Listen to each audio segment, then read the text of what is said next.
15 अप्रैल 1912 की रात the unsinkable यानी जो कभी डूब न सके की उपाधि पाए हुए एक विशाल जहाज से एक वायरलेस कोड भेजा जाता है। 3 डॉट 3 डैश और फिर से 3 डॉट, मतलब था SOS। जहाज का नाम टाइटैनिक, वही एवरीडे इन माय ड्रीम्स वाला टाइटैनिक जिसके बारे में हम जानते हैं कि वो डूब गया था एक आइसबर्ग से टकरा करके और उसमें कई लोग मारे गए, लेकिन कुछ लोग इसमें बचा लिए गए। उस वायरलेस कोड की वजह से ऐसा संभव हुआ उन्हें बचाना, जिसकी शुरुआत में हमने बात की थी। इस SOS को रिसीव करने वाले आसपास के कुछ जहाज टाइटैनिक की तरफ बढ़े, जिससे उन लोगों को बचा लिया गया जो अन्यथा नहीं बचाए जा सकते। डॉट्स, डैशेस और स्पेस वाले इन लाइफ सेविंग कोड्स को मोर्स कोड कहा जाता है। हालांकि टाइटैनिक वाला ये वाकया मोर्स कोड के उपयोग का ना तो पहला और ना ही एकमात्र वाकया था। इसके पहले और खास तौर पर इस घटना के बाद हुए दोनों विश्व युद्धों में इसका खूब इस्तेमाल हुआ। तब शायद किसी ने नहीं सोचा था कि ऐसे कोड्स का इस्तेमाल अर्थव्यवस्था के मोर्चे पर भी किया जा सकता है, संदेश भेजने के लिए नहीं बल्कि डेटा को स्टोर करने के लिए। बदलते समय के साथ अमेरिका में कई सुपरमार्केट्स खुली। बिलिंग काउंटर्स पर लगने वाली लंबी लाइनों से कस्टमर्स परेशान थे। तब 1952 में जोई वुडलैंड नाम के एक अमेरिकन इंजीनियर ने मोर्स कोड की तकनीक का इस्तेमाल करके बार कोड का आविष्कार किया। इसके जरिए किसी को वायरलेस सिग्नल नहीं भेजा जाता था, लेकिन मोटी पतली 10 लाइनों ने कॉम्बिनेशन का इस्तेमाल करके हर प्रोडक्ट को 10 डिजिट का कोड दे दिया गया। समय के साथ बदलते दौर ने व्यापार का अंतरराष्ट्रीयकरण किया, ग्लोबलाइजेशन हुआ, कई देशों की मार्केट लाखों करोड़ों प्रोडक्ट से भर गई। ऐसे में ये 10 डिजिट के बार कोड प्रोडक्ट की इंफॉर्मेशन के लिए पर्याप्त नहीं पड़ रहे थे। 1994 में इस तकनीक को और बेहतर बनाया गया और आज अपने जिस रूप में ये हमारे सामने है उसे कहते हैं QR कोड। प्रोडक्ट की पहचान पेमेंट सिस्टम में इसका भरपूर इस्तेमाल होता है। सो मच सो कि शायद ही कोई दिन बीतता होगा जब आप इसका उपयोग नहीं करते होंगे या कम से कम दर्शन नहीं करते होंगे। आज आसान भाषा में बात इसी QR कोड की, और कारण है 6 सितंबर को all India Muslim personal law board की एक दरखास्त में बोर्ड ने कहा है कि जुम्मे की नमाज के बाद लोग QR कोड स्कैन करके वक्फ बोर्ड बिल पर अपने सुझाव भेजें। तो ये खबर हमने आपको बता दी एक लाइन में। अब चलते हैं आज के वीडियो के मेन पार्ट में और जानते हैं कि QR कोड की तकनीक है वो कैसे काम करती है, QR कोड और बार कोड में फर्क क्या है, QR कोड का इस्तेमाल कहां और किस तरह से किया जा रहा है और इसके इस्तेमाल से किस तरह के रिस्क हैं जिनसे आपको सावधान रहना चाहिए। नमस्ते, अपन है कुलदीप और आप देख रहे हैं जटिलता का विलोम और सरलता का पर्यायवाची आसान भाषा। QR कोड का फुल फॉर्म हुआ क्विक रिस्पॉन्स कोड। हिंदी में बोले तो तुरंत प्रतिक्रिया कूट। हिंदी में थोड़ा ज़्यादा मुश्किल है तो अपन क्विक रिस्पॉन्स कोड या QR कोड से ही काम चलाएंगे। तो QR टेक्नोलॉजी में मुख्यतः 2 हिस्से होते हैं। पहला, QR कोड का स्ट्रक्चर। एक चेस बोर्ड की कल्पना कीजिए जिसमें 64 खाने हैं। आप इनका नाम या तो 1 2 3 4 अप टू 64 रख सकते हैं, या हर रो को नंबर और हर कॉलम को अल्फाबेट से डिनोट करेंगे तो उसके बाद वो हर बोर्ड का यूनिक नंबर बनेगा, A1 A2 A3, ऐसे B1 B2 B3। और प्रोफेशनली इन खानों का नामकरण इस दूसरे तरीके से ही किया जाता है, ये आप जानते हैं, A1 A2 A3 B1 B2 B3 C1 C2 C3।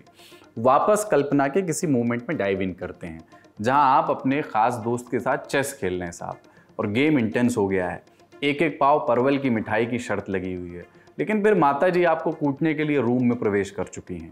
कूटे जाने से पहले माताजी से आप 2 मिनट का स्ट्रेटेजिक टाइम आउट मांगते हैं और गोटियों की लोकेशन कहीं कॉपी पर नोट कर लेते हैं कि तेरा हाथी B6 में था, मेरा राजा E4 में था, वगैरह वगैरह, ऐसे एक की नोट कर ली। सभी गोटियां अलग अलग पोजीशन पे हैं तो एक यूनिक अरेंजमेंट बनेगा। वो कितना यूनिक होगा? इतना कि जो कॉम्बिनेशन आपने अभी कॉपी में लिखा है, ऐसे ही इतने यूनिक कॉम्बिनेशन बनाए जा सकते हैं जितने यूनिवर्स में एटम भी नहीं है। इसलिए उनके एक दूसरे से मेल खाने की प्रोबेबिलिटी ना के बराबर है। हमने तारे या ग्रह नहीं कहा है, एटम कहा है, और ये बात हम पक्की रिसर्च के बाद कह रहे हैं। एक आध लिंक उसका रिसर्च का डिस्क्रिप्शन में भी दे देंगे। तो ऐसे ही QR कोड में भी लाइनों की पोजीशन और शेप यूनिक होती है, और चूंकि एक QR कोड में स्टोर होता है डेटा, और इसके यूनिक होते ही डेटा भी यूनिक हो जाता है। शतरंज का खेल, मम्मी वाला इंटरमिशन और कुटाई के बाद फिर से शुरू हुआ परवल की मिठाई का मुकाबला। यूनिक पोजीशन को आपने वापस अरेंज कर लिया है। बस ऐसे ही काम करता है QR कोड। लाइन की पोजीशन और स्ट्रक्चर निर्धारित होता है, उन्हीं के जरिए इसमें डेटा एनकोड होता है और इस पैटर्न को स्कैन करने पर ही डिकोड हो जाता है। QR कोड दो तरीकों से स्कैन किया जाता है। एक पहला तरीका है लेज़र, वही जो आपने बिलिंग काउंटर पर देखा होगा। बिलिंग वाले भैया के हाथ में एक मशीन होती है जिसमें लाल रंग की एक लाइट निकल रही होती है, स्कैन करते ही टू की आवाज़ आती है। कैमरा से इंटीग्रेटेड एक QR रीडर होता है, उससे भी आप स्कैन करते हैं और वो आप जानते हैं कि कैसे हो जाता है। इसको आप इस तरह से भी समझ सकते हैं कि तुरंत आपने कैमरा के जरिए जो शतरंज के कॉपी में नोट किए हुए मूव्स हैं वो कैमरा रेप्लिकेट कर देता है और इससे उस यूनिक व्यक्ति के पेमेंट का दरवाजा या जो भी लिंक आप खोल रहे हैं वो दरवाजा खुल जाता है। QR कोड और बार कोड के बीच में सबसे बड़ा फर्क जो है वो आपको पता है, वो है इनका शेप और structure. QR code square shape में होता है जबकि बार कोड में सिर्फ लाइन से कुछ डंडियां होती हैं, जैसी नमकीन के पैकेट पे आपने देखी होंगी फ्राइडे को। लेकिन ये स्ट्रक्चर का फर्क इनके काम करने के तरीके और एफिशिएंसी में डिफरेंस पैदा कर देता है। इसको समझिए कैसे। सबसे पहले तो फर्क आता है इनको डिकोड करने के तरीके में। बार कोड को सिर्फ लेफ्ट टू राइट पढ़ा जा सकता है, जैसे किसी किताब में लिखे एक वाक्य को पढ़ते हैं, शब्दों को पढ़ते हैं, जबकि QR कोड को किसी भी डायरेक्शन में पढ़ा जा सकता है, left to right, right to left, top to bottom, उल्टा कैमरा करके स्कैन कर लो तब भी कर लेगा। किसी भी तरफ से आप स्कैन करो सेम इंफॉर्मेशन आपको मिलेगी। लेकिन ये स्ट्रक्चर का फर्क इस बात का निर्णय भी करता है कि दोनों में कितनी इंफॉर्मेशन स्टोर की जा सकती है। ये कैसे होता है? QR कोड चेस की तरह डेटा सेव करता है, वहीं बार कोड कॉलम की तरह करता है। तो देखिए 7 हॉरिजॉन्टल या 7 वर्टिकल लाइनों से 8 डब्बे बनेंगे, लेकिन 7 हॉरिजॉन्टल और 7 वर्टिकल लाइनों से बनेंगे 64 डब्बे, यानी तुलनात्मक रूप से 7 गुना ज्यादा यूनिक बॉक्सेस। और आप दोनों की बनावट से ही समझ गए होंगे कि बार कोड और QR कोड की इंफॉर्मेशन स्टोरिंग कैपेसिटी में कितना फर्क है। चलिए इसे आंकड़ों से भी समझ लेते हैं। एक बार कोड में लाइनें खींचकर मैक्सिमम 20 नंबर को स्टोर किया जा सकता है, लेकिन QR कोड में 7089 नंबर स्टोर किए जा सकते हैं, माने तुलनात्मक रूप से 350 गुने से भी ज्यादा डेटा स्टोर हो सकता है QR कोड में। इसके अलावा QR कोड में नंबर्स के साथ अल्फाबेट भी स्टोर किए जा सकते हैं, यानी वही फर्क है जो फ्लॉपी डिस्क और हार्ड ड्राइव में होता है। इसी इंफॉर्मेशन स्टोरेज की लिमिट की वजह से इनकी उपयोगिता में भी फर्क होता है।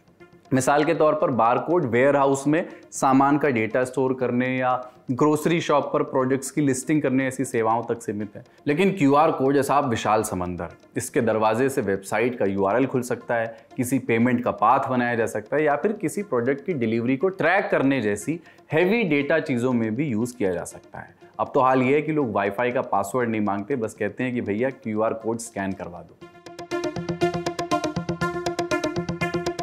पहली समस्या है फिशिंग। फिशिंग जो है डिजिटल फ्रॉड का एक तरीका है। जैसे मछली को बेट में कीड़ा फंसा करके पकड़ाया जाता है, वैसे ही हैकर्स भी लोगों को ठगने के लिए एक जाल बिछाते हैं, लोग जाल में फंसते हैं और उनके साथ फ्रॉड हो जाता है।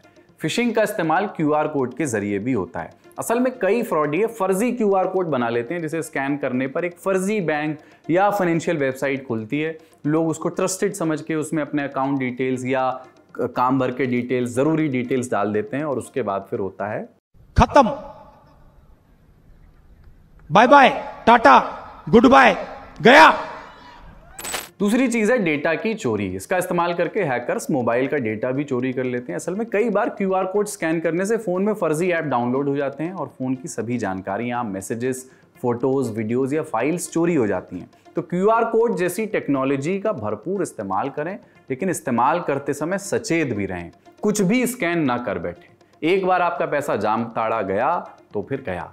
फिर दिल गलती कर बैठा है, गलती कर बैठा है दिल, एक ही गाना सुनते सुनते शाम में गुजर जाएंगे। आसान भाषा में आज इतना ही। रिसर्च और स्क्रिप्ट है हमारे साथी आकाश की। देखते रहिए दी लल्लन टॉक।